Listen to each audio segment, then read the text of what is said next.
ಯಾದಗಿರಿ ಜಿಲ್ಲೆಯಲ್ಲಿ ಇತ್ತೀಚೆಗೆ ನಡೆದ ಮನೆ ಕಳ್ಳತನ, ಬೈಕ್ ಅಪಹರಣ, ದೇವಸ್ಥಾನ ಹಾಗೂ ಕುರಿ ಕಳ್ಳತನ ಪ್ರಕರಣಗಳಿಗೆ ಸಂಬಂಧಪಟ್ಟಂತೆ ಪೊಲೀಸರು ಮಹತ್ವದ ಸಾಧನೆ ಮಾಡಿದ್ದಾರೆ. ಜಿಲ್ಲೆಯ ವಿವಿಧ ಪೊಲೀಸ್ ಠಾಣೆಗಳ ವ್ಯಾಪ್ತಿಯಲ್ಲಿ ದಾಖಲಾಗಿದ್ದ 13 ಪ್ರತ್ಯೇಕ ಕಳ್ಳತನ ಪ್ರಕರಣವನ್ನು ಪತ್ತೆ ಹಚ್ಚಿ ಒಟ್ಟು 10 ಮಂದಿ ಆರೋಪಿಗಳನ್ನು ಬಂಧಿಸಲಾಗಿದೆ. ಈ ಕಾರ್ಯಾಚರಣೆಯಲ್ಲಿ ಸುಮಾರು 14.27 ಲಕ್ಷ ಮೌಲ್ಯದ ಕಳವು ಮಾಡಿದ ಸ್ವತ್ತುಗಳನ್ನು ವಶಪಡಿಸಿಕೊಳ್ಳಲಾಗಿದೆ ಅಂತ ಜಿಲ್ಲಾ ಪೊಲೀಸ್ ವರಿಷ್ಠಾಧಿಕಾರಿ ಪೃಥ್ವಿಕ ಶಂಕರ್ ಅವರು ಶುಕ್ರವಾರ ಪತ್ರಿಕಾಗೋಷ್ಠಿಯಲ್ಲಿ ಮಾಹಿತಿ ಕೊಟ್ಟಿದ್ದಾರೆ.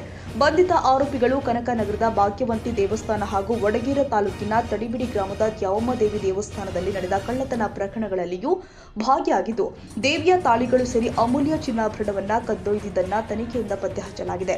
ಸತತ ತನಿಖೆ, ಗುಪ್ತಚರ ಮಾಹಿತಿ ಹಾಗೂ ತಾಂತ್ರಿಕ ವಿಶ್ಲೇಷಣೆಯ ಮೂಲಕ ಆರೋಪಿಗಳನ್ನು ಬಂಧಿಸುವಲ್ಲಿ ಪೊಲೀಸರು ಯಶಸ್ವಿಯಾಗಿದ್ದು, ಸಾರ್ವಜನಿಕರ ಆಸ್ತಿ ಹಾಗೂ ಧಾರ್ಮಿಕ ಕೇಂದ್ರಗಳ ಭದ್ರತೆಗೆ ಇಲಾಖೆ ಬದ್ಧವಾಗಿದೆ ಅಂತ ಎಸ್ಪಿ ಅವರು ತಿಳಿಸಿದ್ದಾರೆ. ಕಳ್ಳತನ ಪ್ರಕರಣವನ್ನ ಗಂಭೀರವಾಗಿ ತೆಗೆದುಕೊಂಡು ಮುಂದೆಯೂ ಕೂಡ ಕಟ್ಟುನಿಟ್ಟಿನ ಕ್ರಮ ಕೈಗೊಳ್ಳಲಾಗಿದೆ ಅಂತ ಎಚ್ಚರಿಕೆ ಕೊಟ್ಟಿದ್ದಾರೆ.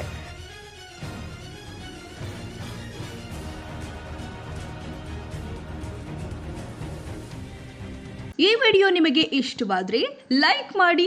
ಇನ್ನಷ್ಟು ಹೀಗೆ ಆಸಕ್ತಿದಾಯಕ ವಿಡಿಯೋಗಳನ್ನು ಪಡೆಯಲು ನಮ್ಮ NTV ನ್ಯೂಸ್ ಚಾನೆಲ್ ಅನ್ನು ಸಬ್ಸ್ಕ್ರೈಬ್ ಮಾಡಿ.